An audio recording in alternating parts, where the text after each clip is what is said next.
ने आज इस पर डिस्कशन शुरू करनी है, that is inventory valuation.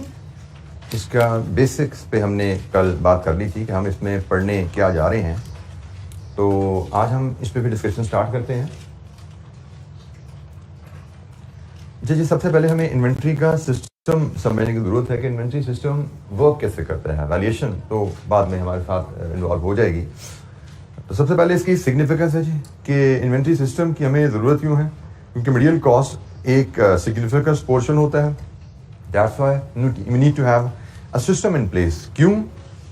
To ensure that procedure for ordering, receiving and paying for material has been conducted properly and there is no error और fraud.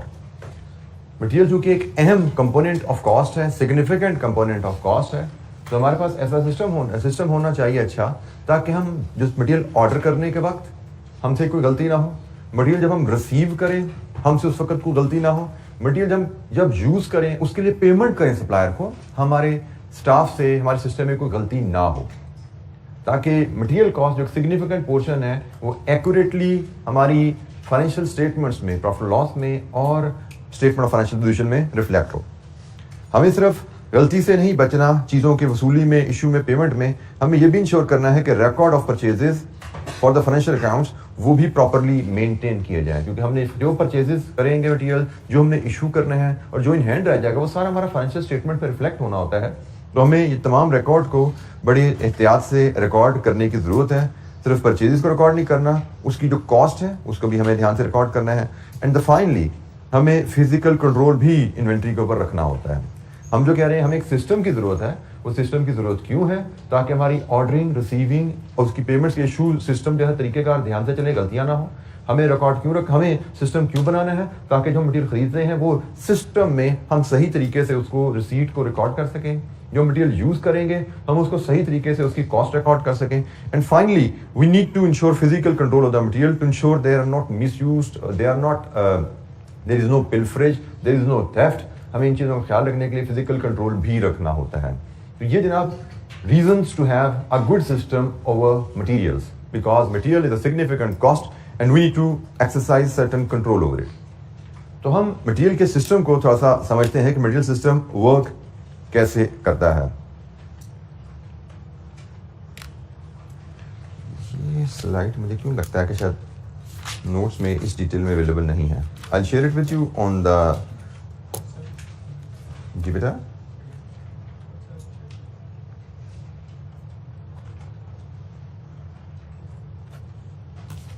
अच्छा जी, हमारा सिस्टम ऑर्डरिंग, रिसीविंग, इशूइंग और ऑफ मटेरियल का system work कैसे करता है।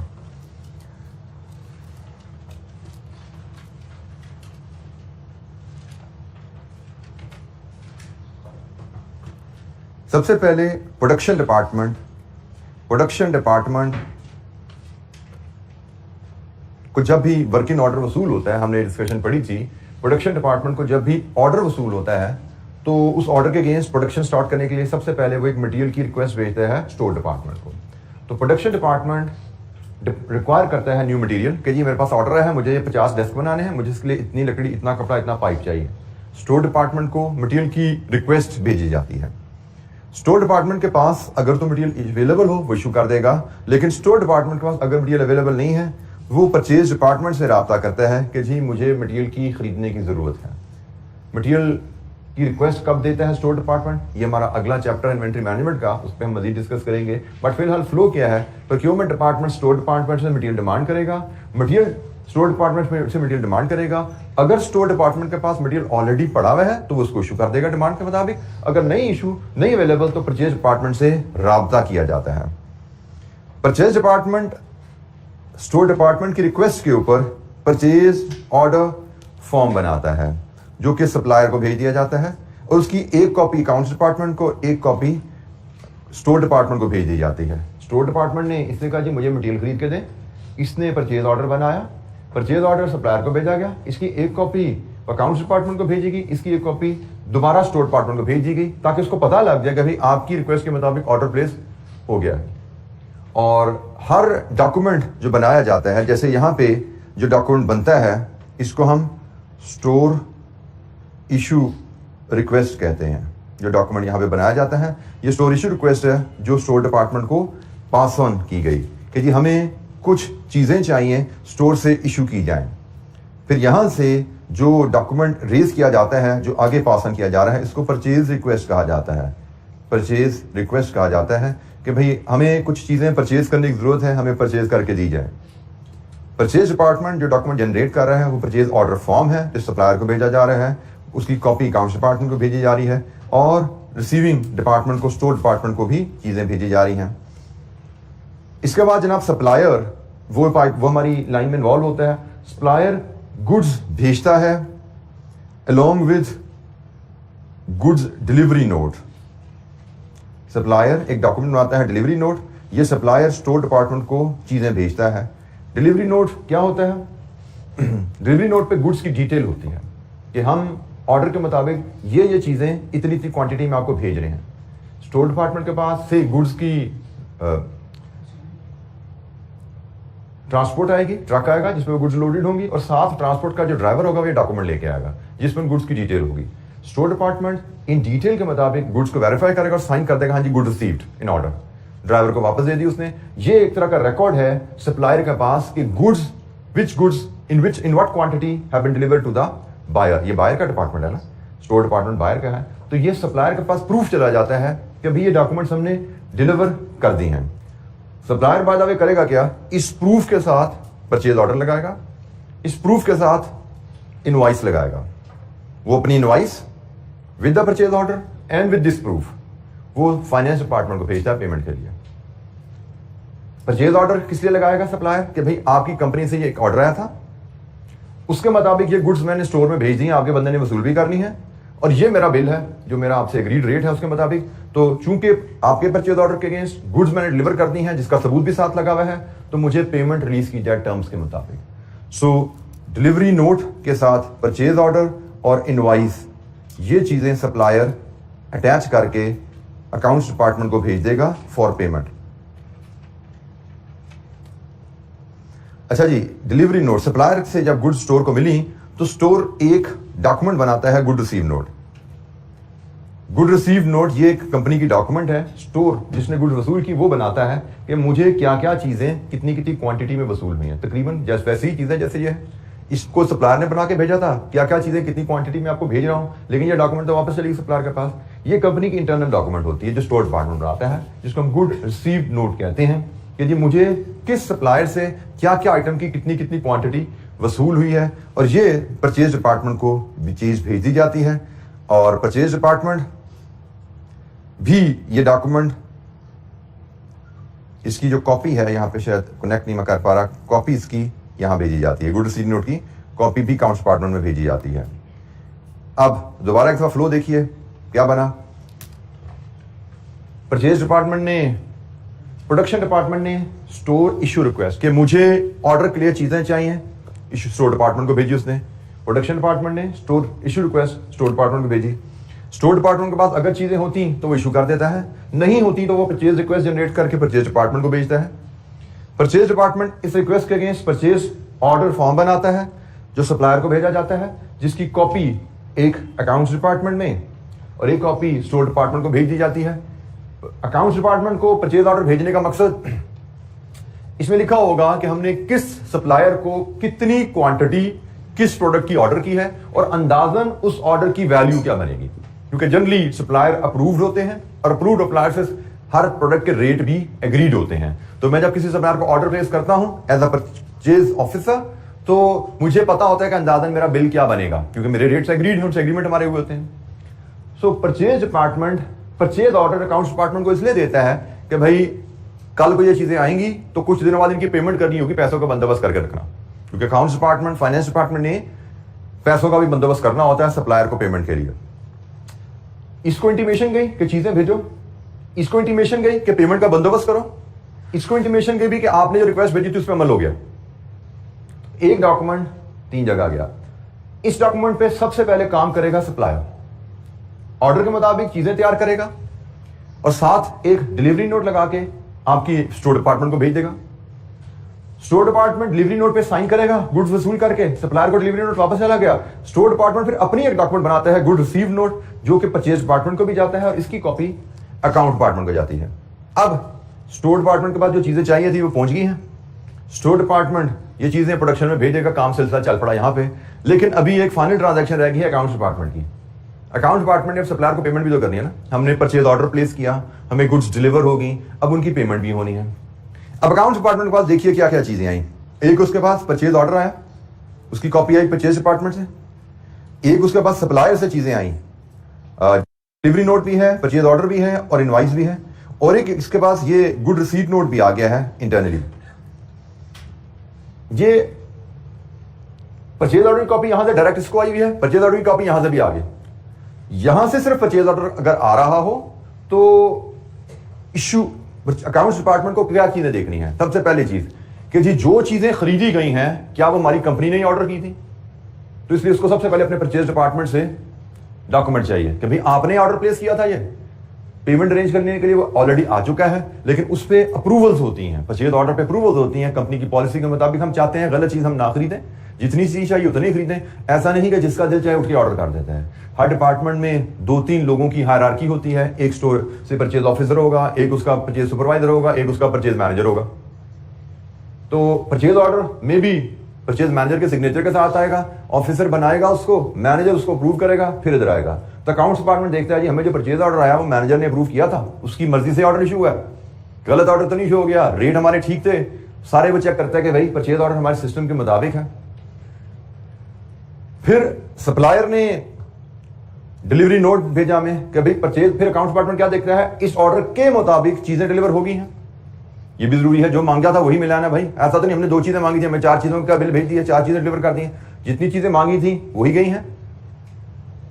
फिर इनवाइस आती है, परचेज डिपार्टमेंट ये देखना चाहता है कि भाई जो इनवाइस है हमारे कॉन्ट्रैक्ट में जो अप्रूव, अकाउंट्स डिपार्टमेंट देखना चाहता है कि इनवाइस पे जो रेट लगे हुए हैं, जो क्वांटिटी लगी हुई है वो ठीक है।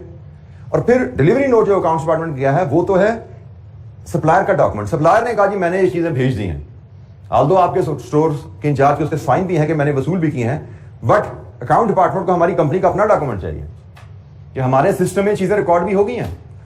जब आपने ये सिस्टम, जब ये साइन करके दिया ना स्टोर इंचार्ज ने, तो अपनी किताबों में उसने रिसीविंग रिकॉर्ड नहीं की कि मैंने ये चीजें वसूल की हैं तो मेरे रजिस्टर पे भी एंटर हो जाए। हमारा सिस्टम होता है कि जो परचेज हम करते हैं स्टोर डिपार्टमेंट को उसको अपने सिस्टम में रिकॉर्ड करना होता है, और जो हम आइटम यूज करते हैं स्टोर इंचार्ज को उसको अपने सिस्टम में रिकॉर्ड करना होता है, ताकि उसके पास हर वक्त inventory in hand up to date रहे। स्टोर को चीजें सप्लायर ने डिलीवर तो कर दी, स्टोर इंचार्ज ने ये डॉक्यूमेंट तो साइन कर दिए, बट इसका मतलब ये नहीं है कि ये गुड्स जो डिलीवर हुई हैं ये हमारे रजिस्टर पे भी चढ़ गई। कैसे रजिस्टर रिकॉर्ड मेंटेन होता है उस पर भी हमने बात करनी है, लेकिन हमें स्टोर इंचार्ज को जो चीजें उसने वसूल की हैं अपने रिकॉर्ड में रखनी होती हैं। जहां पे रिसीव वो रिकॉर्ड करते हैं ये चीजें मुझे वसूल हुई हैं किस सप्लायर से, तो वो रिकॉर्ड की एविडेंस ये होती है। तो अकाउंट्स डिपार्टमेंट सिर्फ ये नहीं चाहता कि स्टोर इंचार्ज ने सिर्फ साइन करके दे दिया हो, अकाउंट डिपार्टमेंट ये भी देखना चाहता है क्या जो चीजें आई हैं क्या हमारे सिस्टम में रिकॉर्ड हो गई हैं वो। तो गुड रिसीट नोट इस चीज का प्रूफ होता है कि जो गुड्स आई हैं वो रिकॉर्ड होगी। खुदा न खास्ता ऐसा भी तो हो सकता है ना सप्लायर के आपका स्टोर इंचार्ज मिल जाए सप्लायर के साथ, फैक्ट्री में चीजें गई नहीं है बाहर से साइन करके भेज दें। हमने इस चीज का भी ख्याल रखना है कि हमारे साथ फ्रॉड ना हो, एरर ना हो, तो इसलिए हम सिर्फ स्टोर इंचार्ज के साइन इस पर देख के नहीं भेजेंगे। ये तो एक तरह की एविडेंस है इसके सप्लायर के लिए, लेकिन अकाउंट्स डिपार्टमेंट के लिए ये एविडेंस काफी नहीं है कि जी गुड्स वसूल हो गई हैं। अकाउंट्स डिपार्टमेंट के लिए ये एविडेंस है कि गुड्स हमारी फैक्ट्री में वसूल हो गई हैं।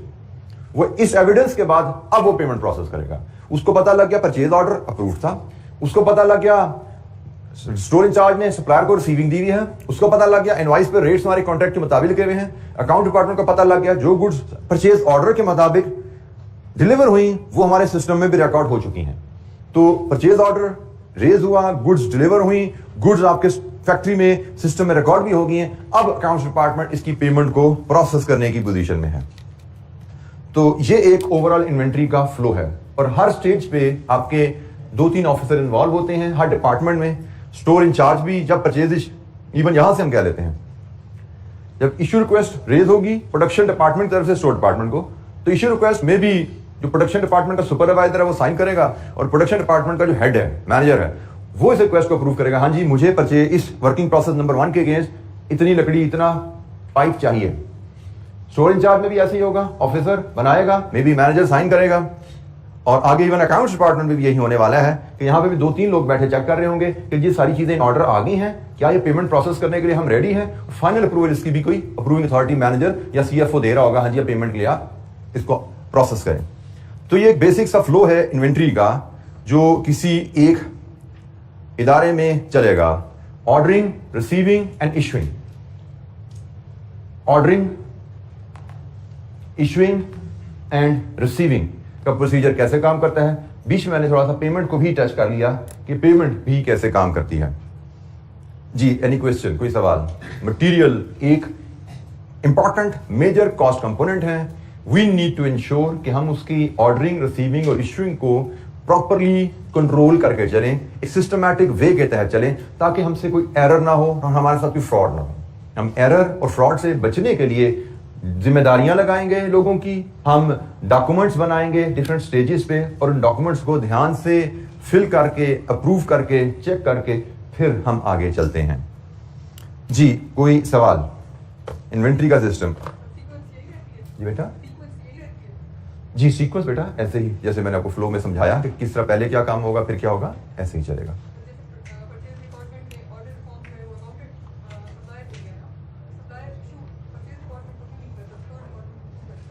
सप्लायर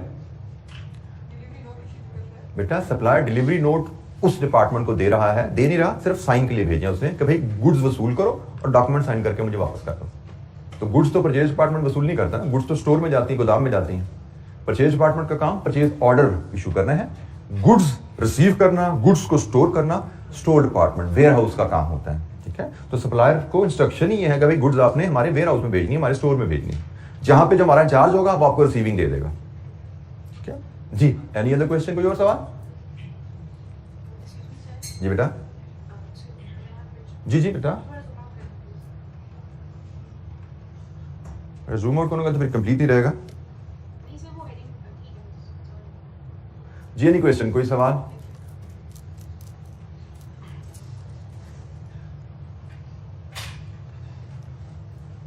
अच्छा, ये काफी ज्यादा पेपर वर्क तो मैंने आपसे डिस्कस किया, ये भी इसकी एक समरी अवेलेबल है जो हमारी पेपर वर्क होता है।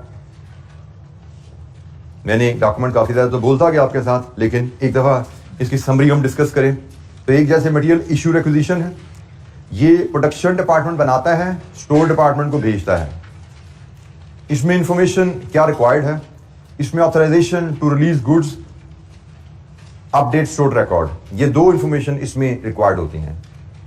पहली डॉक्यूमेंट है मटेरियल इशू रिक्विजिशन, जो कि प्रोडक्शन डिपार्टमेंट स्टोर डिपार्टमेंट को भेजेगा, जिसमें ऑथराइजेशन होती है to release the goods from the store and update store record. इसके बाद अगर स्टोर डिपार्टमेंट के पास गुड्स नहीं है तो store department purchase requisition form बनाता है, ये स्टोर डिपार्टमेंट बनाएगा, परचेज डिपार्टमेंट को भेजेगा। इसमें गुड्स रिक्वायर्ड कि क्या चीज कितने यूनिट्स चाहिए, और इसमें भी मैनेजर की ऑथराइजेशन होनी चाहिए। स्टोर डिपार्टमेंट का मैनेजर इस डॉक्यूमेंट को ऑथराइज करेगा, अप्रूव करेगा। फिर अगली डॉक्यूमेंट परचेज ऑर्डर फॉर्म बनती है, ये परचेज डिपार्टमेंट बनाता है, ये सप्लायर के पास जाएगी, ये अकाउंट्स के पास जाएगी, ये गुड रिसीविंग डिपार्टमेंट मतलब स्टोर डिपार्टमेंट के पास जाएगी इसकी कॉपी। इसमें क्या लिखा होगा, गुड्स रिक्वायर्ड, कितनी चीजें खरीदनी है, क्या खरीदना है, और प्राइसेस क्या एग्रीड है, ये भी परचेज ऑर्डर में लिखी होती हैं। इसके बाद डिलीवरी नोट बनता है जो कि सप्लायर बनाता है, और ये भेजा जाता है गुड रिसीविंग डिपार्टमेंट को मतलब स्टोर डिपार्टमेंट को।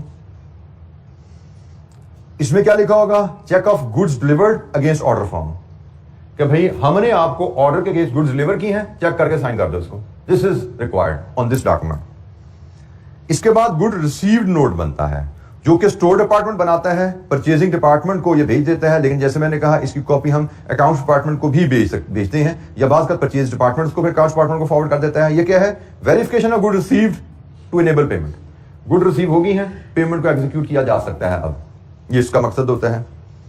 अच्छा, ये फिर कुछ मजीद डॉक्यूमेंट जो हमारी डिस्कशन में नहीं आए, एक मटेरियल रिटर्न नोट होता है, प्रोडक्शन डिपार्टमेंट बनाता है स्टोर डिपार्टमेंट को।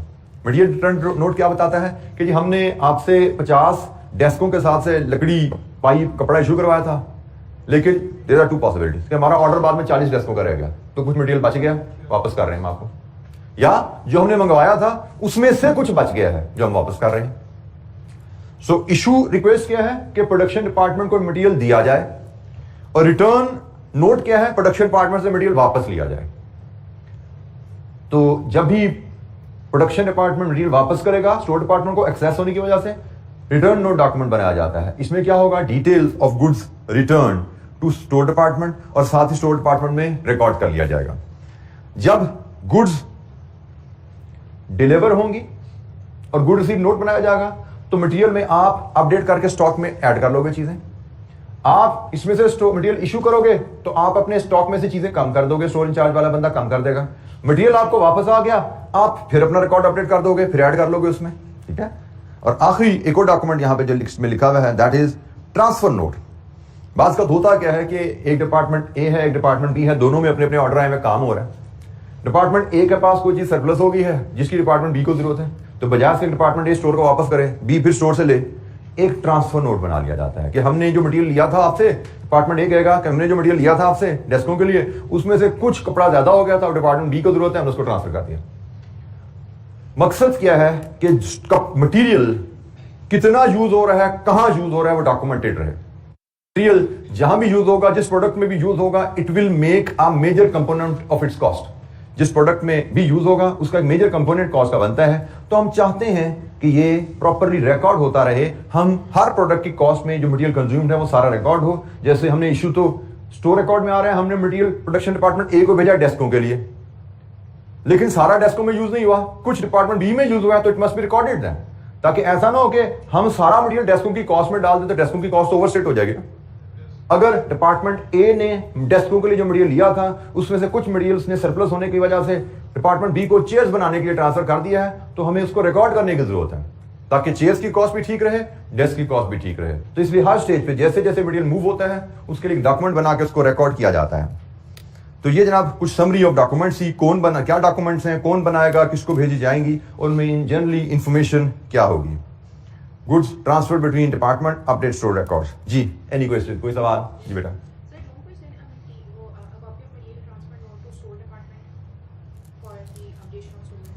जी बिल्कुल, अपडेशन ऑफ स्टोर रिकॉर्ड है। इसकी कॉपी जैसे मैंने यहाँ पे कहा कि हम अकाउंट्स डिपार्टमेंट को इसकी कॉपी भेजेंगे, इसकी कॉपी जाएगी। इसी तरह इसकी कॉपी ये स्टोर डिपार्टमेंट को भी जाएगी, इसकी कॉपी स्टोर डिपार्टमेंट को भी जानी चाहिए। बिल्कुल ठीक है जी। जी एनी क्वेश्चन, कोई सवाल?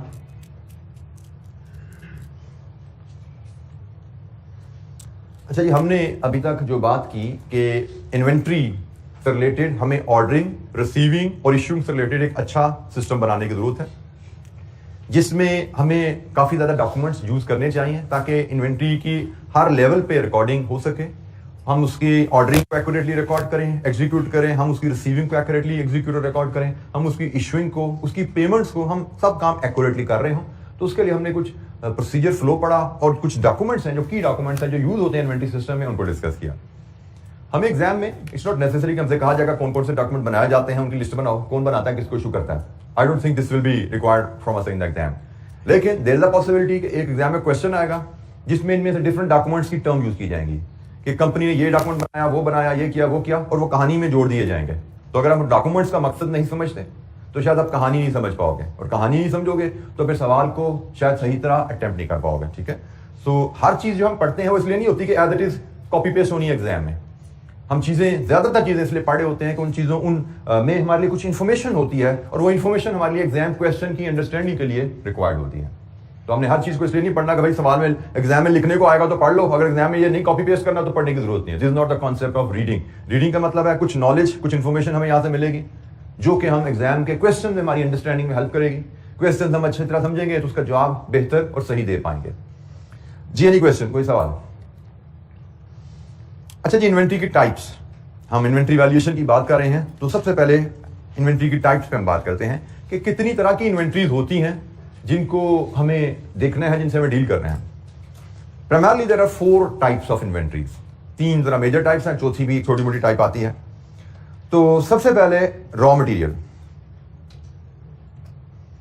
रॉ मटेरियल से मुराद है वो मटेरियल जो हम प्रोडक्शन में यूज करने के लिए मंगवाते हैं। रॉ मटेरियल वो बेसिक मटेरियल है जिस पे हम काम करके उसको फिनिश गुड्स में, फिनिश प्रोडक्ट में कन्वर्ट करते हैं। Raw material is use in production, production में यूज हो जाता है, और with some further cost incurred, जो कि लेबर है, जो कि प्रोडक्शन ओवरहेड्स हैं, जिसके बाद जो रॉ मटेरियल है फिनिश प्रोडक्ट में कन्वर्ट होता है। तो raw material is the material which will be used in production and it is treated as expense when used. Consume हुआ और जिस पीरियड में यूज हुआ उस पीरियड में हम इसको एज एक्सपेंस रिकॉर्ड करते हैं। और जो मटेरियल हमारे पास पीरियड एंड पे रह जाता है अनयूज, उसको हम एज एसेट रिपोर्ट करते हैं। रॉ मटेरियल जो यूज हुआ आपको पता है उसको हम वर्क इन प्रोसेस को एज प्रोडक्ट कॉस्ट चार्ज कर देते हैं, एज कॉस्ट चार्ज कर देते हैं, और जो इन हैंड रहता है वो हमारे पास एज एसेट रिफ्लेक्ट होता है स्टेटमेंट ऑफ फाइनेंशियल पोजीशन में। दूसरी इन्वेंट्री हमारे पास वर्क इन प्रोसेस कहलाती है। जब हमने प्रोडक्शन डिपार्टमेंट को रॉ मटेरियल इशू कर दिया, जैसे हमने ये लकड़ी, पाइप, कपड़ा इशू किया, प्रोडक्शन डिपार्टमेंट ने इस पे काम शुरू कर दिया, cutting, assembly, finishing, there are different step, जिसके बाद रॉ मटेरियल ने फिनिश प्रोडक्ट में कन्वर्ट होना होता है। लेकिन जब ये ऑर्डर भी प्रोसेस में चल रहा होता है तो देयर इज अ पॉसिबिलिटी कि हमारा पीरियड एंड आ जाए। ये बैलेंस शीट बनाने का टाइम आ गया है, ईयर एंड आ गया 30 जून 2022, तो हमने पता लगा 30 जून 2022 आ गया है, हमने तो अभी 5 दिन पहले मटेरियल इशू किया था, वो तो अभी प्रोडक्शन फिनिश प्रोडक्ट में कन्वर्ट नहीं हुआ, रॉ मटेरियल भी नहीं रहा क्योंकि स्टोर में नहीं पड़ा हुआ, इशू हो गया, लेकिन वो फिनिश गुड्स भी नहीं बना क्योंकि अभी इसकी कटिंग हुई है, असेंबली हुई है, फिनिशिंग हुई नहीं है। तो वर्क इन प्रोसेस हम ऐसे ही इन्वेंट्री को कहते हैं जो कि रॉ मटेरियल से निकल के फैक्ट्री में एंटर हो चुकी है और उस पर कन्वर्जन प्रोसेस शुरू हो चुका है। कन्वर्जन प्रोसेस से मुराद रॉ मटेरियल से फिनिश गुड्स में कन्वर्ट करने का प्रोसेस शुरू हो चुका है लेकिन कंप्लीट नहीं हुआ। सो ऐसी इन्वेंट्री, ऐसी रॉ मटेरियल इन्वेंट्री जो कि स्टोर से निकल के प्रोडक्शन हॉल में आ चुकी है लेकिन उसकी complete conversion into finish goods अभी नहीं हुई और ईयर एंड आ गया। तो ईयर एंड पे ऐसी इन्वेंट्री को जो कि स्टिल इन प्रोडक्शन प्रोसेस है, still in its process towards finish goods है, हम वर्क इन प्रोसेस इन्वेंट्री कहते हैं। And work in process inventory is treated as asset क्योंकि आपने अल्टीमेटली उस इन्वेंट्री को, वर्क इन प्रोसेस को फिनिश गुड्स में कन्वर्ट करना है ना। अल्टीमेटली आपने वर्क इन प्रोसेस जब कंप्लीट हो जाता है, हमने फ्लो पढ़ा ना, जब प्रोडक्शन कंप्लीट होती है तो वर्क इन प्रोसेस को हम कहां ट्रांसफर करते हैं, debit finish goods, credit work in process. हमने कॉस्ट का फ्लो हमें याद होना चाहिए। हमने देखा था कि हम वर्क इन प्रोसेस अकाउंट में प्रोडक्शन के लिए जो जो खर्चे चाहिए वो वर्क इन प्रोसेस अकाउंट में डेबिट करते जाते हैं। मटेरियल चाहिए, वर्क इन प्रोसेस को ट्रांसफर करो, लेबर इनकर हुई है प्रोडक्शन के ऊपर, वर्क इन प्रोसेस में ट्रांसफर करो, ओवरहेड वर्क इन प्रोसेस में एब्जॉर्ब करो, और जब ऑर्डर कंप्लीट हो जाए तो वर्क इन प्रोसेस सारी कॉस्ट उठा के फिनिश गुड्स में ले जाओ जो कि आपका स्टॉक है। फिर हमने ये भी पढ़ा था आगे चल के कि फिनिश गुड्स जितने बिक जाएं उनकी कॉस्ट ऑफ सेल्स को ट्रांसफर करो क्योंकि वो अब खर्चा है वो पीएनएल में चला जाएगा और अनसोल्ड फिनिश गुड्स आपका एसेट होती है। ठीक है, तो ये हमने फ्लो हमने सारा पढ़ा हुआ है कॉस्ट फ्लो में, तो ये उसी से रिलेटेड थोड़ी सी डिस्कशन यहां पे आ रही है। थर्ड आइटम हमारी ये फिनिश गुड्स है, ये फाइनल प्रोडक्ट है। इसकी बात मैंने आपसे शेयर कर ली कि जो प्रोडक्ट हमारी रॉ मटेरियल से प्रोडक्शन हॉल में गई उस पर हमने लेबर लगाई, उस पर हमने ओवरहेड कॉस्ट लगाई और वो कंप्लीट प्रोडक्ट बन गई है। तो कंप्लीट प्रोडक्ट को हम फिनिश गुड्स कहते हैं। फिनिश गुड्स हमारे पास मेंटेन्ड है, जो फिनिश गुड्स हम बेच देते हैं उसको हम एज एक्सपेंस रिकॉर्ड कर लेते हैं, जो बिकती है वो एज एक्सपेंस रिकॉर्ड होगी, कॉस्ट ऑफ सेल में चलेगी, और जो इन हैंड रही हमारे पास पीरियड एंड पे उनको हम करंट एसेट स्टॉक रिपोर्ट करते हैं। This is the third type of inventory that we have. और चौथी इन्वेंट्री है stores, spares and loose tools. Stores, spare and loose tools में हमारे पास क्या आता है जी, हमारे पास फैक्ट्री में डिफरेंट मशीनरीज चल रही होती हैं और मशीनरीज के डिफरेंट पार्ट्स और कंज्यूमेबल्स होते हैं जिनको रेगुलरली हमें रिपेयर करने की, रिप्लेस करने की जरूरत पड़ती रहती है। तो वी कैन नॉट अफोर्ड कि मशीनरी जब रुके हम देखें कौन सा पार्ट खराब है या किस पार्ट को रिप्लेस करने की जरूरत है, बंदा भेजे मार्केट में और वो मार्केट से ढूंढ के वो चीज लेके आए। It will create a lot of wastage of time. Machinery बंद हो गई है तो बंदा मशीनरी का पहले फॉल्ट ढूंढे, जो पुर्जा चाहिए वो निकले मार्केट में लेने।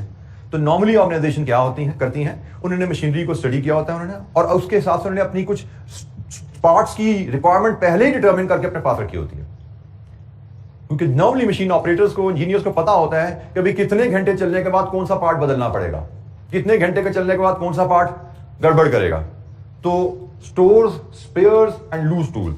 लूज टूल्स मतलब मशीनरी को रिपेयर करना है तो टूल्स की जरूरत भी होती है, टूल्स भी रखे होते हैं यहाँ पे हमने, कोई प्लास, कोई रेंच, किस तरह की चीजें, स्पैनर्स सारे पड़े होते हैं।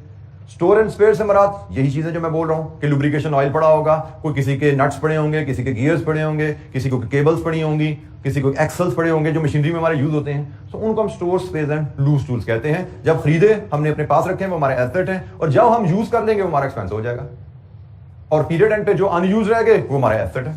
तो इसकी कहानी भी वही है। तो जो यूज हो गए वो आपका एक्सपेंस है, parts use treated as expense, unused as asset. तो आप देख रहे हैं हमारी हर इन्वेंट्री रॉ मटेरियल में से भी कुछ कंपोनेंट एज कॉस्ट जाएगा, कुछ कंपोनेंट्स एज एसेट रहेंगे। वर्क इन प्रोसेस सारे का सारा एसेट रहता है। फिक्स्ड एसेट में जो इन हैंड है वो एसेट है, जो बिक गया वो कॉस्ट है। स्टोर्स में भी ऐसा ही है, जो इन हैंड है वो एसेट है, जो बिक गया वो कॉस्ट। अब यहां से आप देख सकते हैं कि भाई कुछ आइटम्स एज कॉस्ट पीएनएल में जाएंगी, कुछ items as asset statement of financial position में रहेंगी। इन्वेंट्री वैल्यूएशन, यहां पे सिग्निफिकेंस है इन्वेंट्री वैल्यूएशन की कि भाई जितने यूनिट्स हमने कंज्यूम किए हैं उनकी वैल्यू क्या है जो हमने पीएनएल में लेके जानी है, जो यूनिट्स इन हैंड हैं उनकी वैल्यू क्या है जो हमने बैलेंस शीट में दिखानी है। तो जनाब यहां से आपको इन्वेंट्री वैल्यूएशन का कॉन्सेप्ट समझ आता है। पीछे हमने एक तरह बैकग्राउंड समझा ताकि आपको एक तरह इन्वेंट्री का फ्लो समझ आए कि एक दायरे में इन्वेंट्री का फ्लो होता क्या है, इन्वेंट्री या स्टॉक्स की मूवमेंट कैसे होती है, क्या क्या डॉक्यूमेंट्स जो बनाए जाते हैं। We may expect a write up, एक छोटा सा राइट अप आ सकता है 5 नंबर का कि इन्वेंट्री सिस्टम के ऊपर नोट लिखो कि किसी ऑर्गेनाइजेशन में ऑर्डरिंग रिसीविंग सिस्टम कैसे काम करता है, 5 नंबर का नोट आ सकता है। हमें यह भी कहा जा सकता है सिस्टम का नोट लिख रहे हैं तो उसमें हमें डॉक्यूमेंट्स भी आइडेंटिफाई करनी पड़ेगी, सिस्टम में डॉक्यूमेंट्स भी आइडेंटिफाई करनी पड़ेगी। तो जो हमने पीछे बात की है उस पर हमें 5 नंबर का नोट आ भी सकता है, बट मैंने कहा जरूरी नहीं कि आए, लेकिन 5-10% चांसेस है कि आ जाए। लेकिन असल चीज चैप्टर का हमारा स्कोप है वैल्यूएशन, और वैल्यूएशन का कॉन्सेप्ट मैंने आपसे बता दिया कि हमें हर इन्वेंट्री आइटम में तकरीबन नजर आ रहा है कि भाई हमें एक्सपेंस भी बुक करना है, हमें एसेट भी बुक करना है, हमें एक्सपेंस भी बुक करना है, हमें एसेट भी बुक करना है। हमें यहां पे सिर्फ एसेट ही है, इधर तो एक्सपेंस नहीं होता, इधर एक्सपेंस भी बुक करने हैं और एसेट भी बुक करना है। तो भाई एक्सपेंस कितने रुपए का, एसेट कितने रुपए का, एसेट कितने रुपए का, एक्सपेंस कितने रुपए का, एसेट कितने रुपए का, एक्सपेंस कितने रुपए का, एसेट कितने रुपए का। हाउ इन वैल्यू, एक्सपेंस की वैल्यू, एसेट की वैल्यू। यह है हमारे चैप्टर का overall scope, inventory valuation. Inventory जो यूज हुई उसकी वैल्यू, जो इन्वेंट्री इन हैंड है उसकी वैल्यू, ताकि हम पीएनएल में भी सही वैल्यू लेके जाएं, कॉस्ट सही चार्ज करें, ताकि हम बैलेंस शीट में भी एसेट्स को सही वैल्यू पे रिकॉर्ड करें। जी जनाब, एनी क्वेश्चन, कोई सवाल?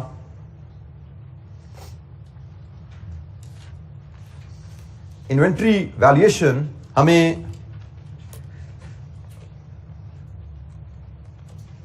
फाइनेंशियल रिपोर्टिंग के लिए भी चाहिए होती है और हमें इन्वेंट्री वैल्यूएशन कॉस्टिंग के लिए भी चाहिए होती है।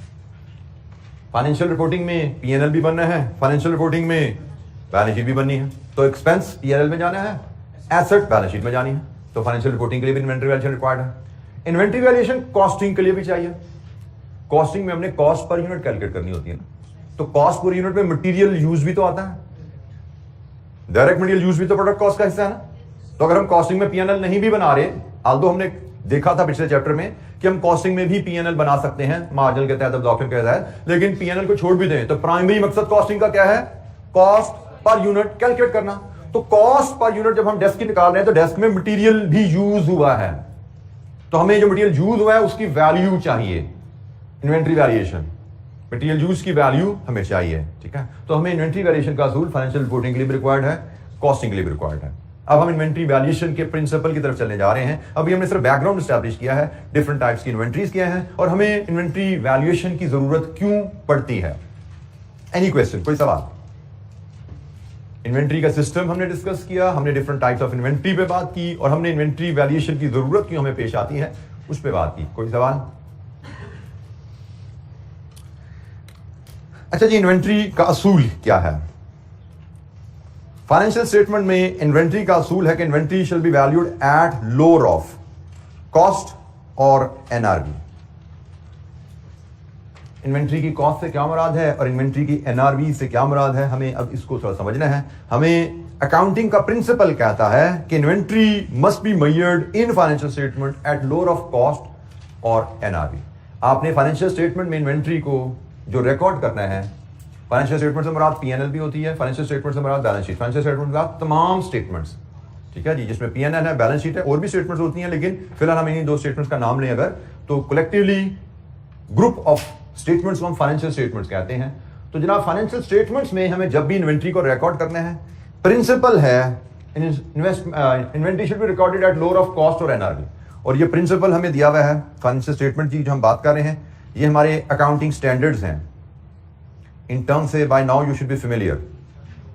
अकाउंटिंग स्टैंडर्ड्स हैं, फाइनेंशियल रिपोर्टिंग स्टैंडर्ड्स हैं, वो हमें गाइडलाइन देते हैं कि फाइनेंशियल स्टेटमेंट्स में आपने जब भी इन्वेंट्री की वैल्यू लेनी है, आपको इन्वेंट्री की कॉस्ट देखनी पड़ेगी, आपको इन्वेंट्री की नेट रिलायबल वैल्यू देखनी पड़ेगी, जिसको हम एनआरवी कहते हैं। इनमें से जो लोअर वैल्यू है उस पर आप इन्वेंट्री को रिकॉर्ड करें अपनी फाइनेंशियल स्टेटमेंट में।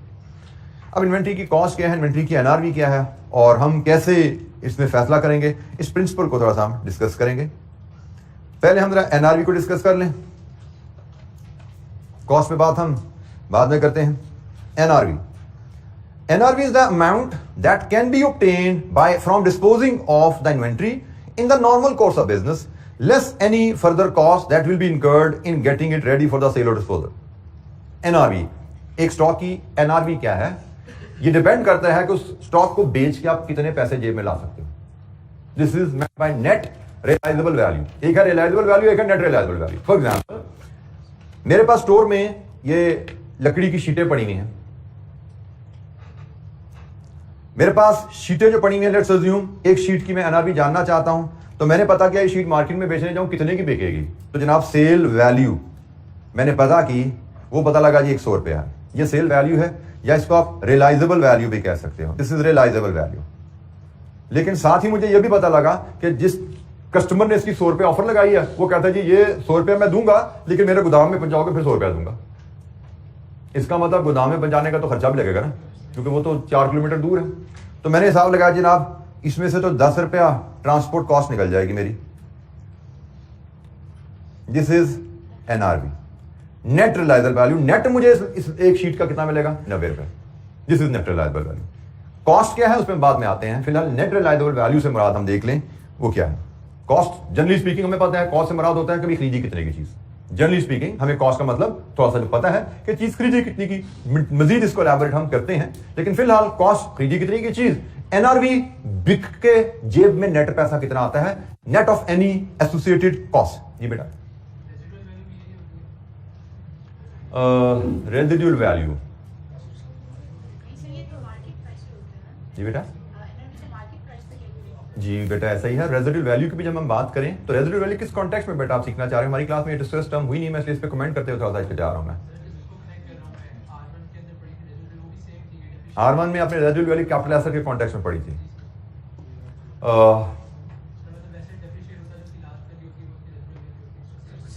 रेजिडुअल वैल्यू कैपिटल एसेट के कॉन्टेक्स्ट में आप एसेट की लाइफ के एंड पे at what value you expect it to be sold. ठीक है, आप पीरियड एंड पे लाइफ का जब खत्म हो जाएगा तो आप किस वैल्यू पे उसको बेच पाओगे, this is your residual value. Yes, in a way residual value का मतलब ही वही बनेगा, लेकिन रेजिडुअल वैल्यू आप यूज करते हो कैपिटल एसेट के कॉन्टेक्स्ट में। ये नेट रियलाइजेबल वैल्यू है, ये हम करंट एसेट के कॉन्टेक्स्ट में यूज कर रहे हैं। ठीक है, रेजिडुअल वैल्यू कैपिटल एसेट, उसके मतलब वही कैपिटल एसेट का आता है, इसलिए मैंने आपसे पूछा किस कॉन्टेक्स्ट में इसको पूछना चाह रहे हो। But residual value is usually related to capital asset, और उसकी लाइफ की टर्मिनेशन के ऊपर आप उसको बेच के कितना पैसा रियलाइज करते हो उसके लिए यूज की जाती है। NRV generally, net realisable value generally current assets के लिए यूज की जाती है कि करंट एसेट्स को बेचोगे तो नेट पैसा कितना जेब में आता है। It has nothing to do with the end of the life. Residual mean बची खुची वैल्यू। ये बची खुची नहीं है, ये तुमने चीज खरीदी है, कल खरीदी थी, आज इसमें एनआरवी जानना चाह सकता हूं। कल मैंने बनाई थी, आज मैं इसकी एनआरवी जानना चाह सकता हूं कि ये शीट खरीदी तो मैंने 150 की थी, बिकती कितने की आज। कल मैंने खरीदी थी 150 की, आज कितने की बिकती है, दिस इज एनआरवी। खरीदी कितने की थी, दैट इज कॉस्ट, बिकते कितने की आज, दिस इज एनआरवी। ये डाइस मेरा बनेगा, बना कितने का है, दिस इज कॉस्ट। ये डाइस अगर मैं आज बेचना चाहूं बिकता कितने का है, दिस इज एनआरवी नेट। ठीक है, so it is related to current asset.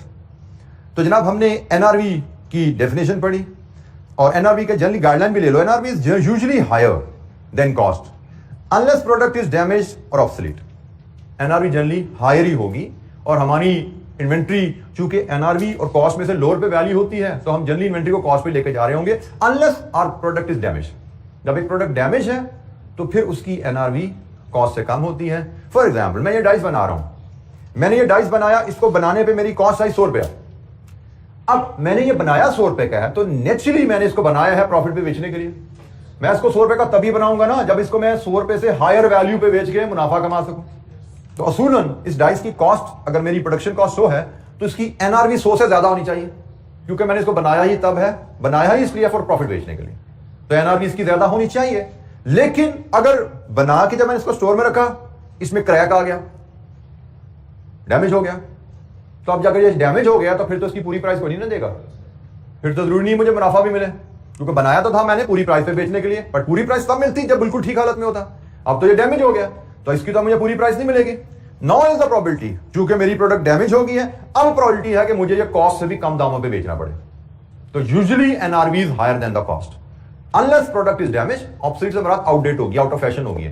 Generally ये आप कपड़ों में ये चीज देख सकते हो, आप फैशन जो प्रोडक्ट्स होती हैं उनमें ये चीज देखते हो, ऑब्सोलीट की टर्म वहां पे यूज होती है।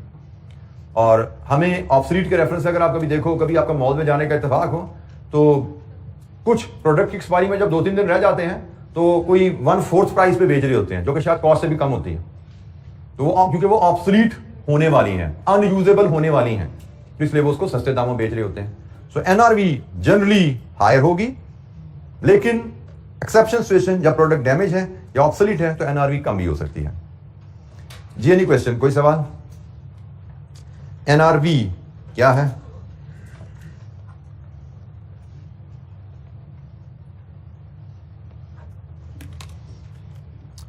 अच्छा जी, कॉस्ट को देख रहे हैं जी, कॉस्ट क्या है जी?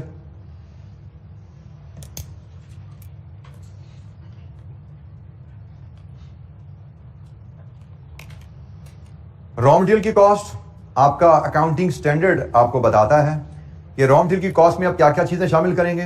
प्राइस पेड टू सप्लायर, इसमें अगर आपने मटेरियल इंपोर्ट किया है तो इंपोर्ट ड्यूटीज भी आ जाएंगी और टैक्सेस भी आ जाएंगे, वो सारी ड्यूटीज एंड टैक्सेस जो कि रिकवरेबल नहीं है। अगर आपका कोई ड्यूटीज एंड टैक्सेस रिकवरेबल है, आपने पे किया है कोर्ट पे, लेकिन गवर्नमेंट कहती है मुझे वापस ले लेना, तो आपकी कॉस्ट का हिस्सा नहीं बनते। कॉस्ट में वो चीजें ऐड होती हैं जो रिकवरेबल नहीं है, वो कॉस्ट जो आपने पे की है और आपको वो रिकवरेबल नहीं है। ट्रांसपोर्ट आपकी कॉस्ट का हिस्सा है, हैंडलिंग आपकी कॉस्ट का हिस्सा है। Any other cost directly attributable to the purchase of goods, directly attributable से मुराद जिसको आप आसानी से परचेज एक्टिविटी से रिलेट कर सकते हो कि भाई ये परचेज की वजह से खर्चा हुआ है। एनी अदर कॉस्ट, कोई मिसाल दे सकता है एनी अदर कॉस्ट की? वो तो हैंडलिंग में आ गई। एजेंट फी, बिल्कुल ठीक है। आपने ब्रोकरेज कमीशन दी है, बिल्कुल ठीक है। आपने रोड टैक्स दिया है, ट्रांसपोर्टेशन कॉस्ट में रोड टैक्स भी बात करता है। ट्रांसपोर्टेशन बाद आपने तो पेट्रोल का खर्चा कितना लगा, ड्राइवर की तनख्वाह कितनी लगी, लेकिन अगर कोई रोड टैक्स आ गया आपकी अदर कॉस्ट में जा सकता है। ट्रांसपोर्ट का टेस्टिंग फी, रॉ मटेरियल की बात कर रहे हैं हम अभी, रॉ मटेरियल की कॉस्ट की बात कर रहे हैं। तो agent fee is the best example जो आपके साथी ने दी कि आप रॉ मटेरियल खरीदते हो तो सप्लायर के साथ आपका सौदा कराने में कोई ब्रोकर इन्वॉल्व होता है, that is the best example. आप उसको कोई कमीशन देते हो, 100 रुपए आपने सप्लायर को पे किया, 1 रुपए आपने कमीशन भी पे किया, दैट इज ऑल्सो कॉस्ट, ठीक है।